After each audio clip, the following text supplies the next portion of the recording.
Visit HitchPin.com in your web browser. Click Create a Free Account.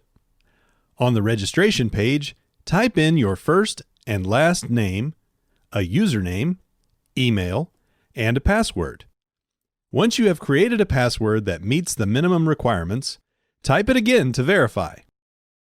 Next, document if you are under or over 18 years of age. If you are under 18, you will be prompted to link your HitchPin account with an adult's account. Take the time to review the HitchPin terms and policies, check the box to agree, and click Create Account. On the next screen, enter your mobile phone number and click Next. Wait for your text message with your verification PIN to arrive. If you do not have a cell phone, you can choose to verify your account in another way. Type in the PIN number you received via SMS. Click Submit. Now enter your address.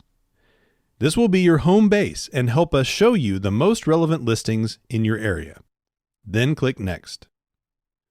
Enter your birthday, starting with month, day, and year. Click Next when you are done. On this page, select the ways you plan to utilize HitchPin. Click Next. If you have a coupon code, type it in now and click Apply. If not, leave the field blank and select Next. Now you can input your zip code to center the map on your location and click Browse Listings. Or if you'd prefer to create your first listing now, click Create Post. Congratulations, your account is now registered. You can begin browsing or posting listings.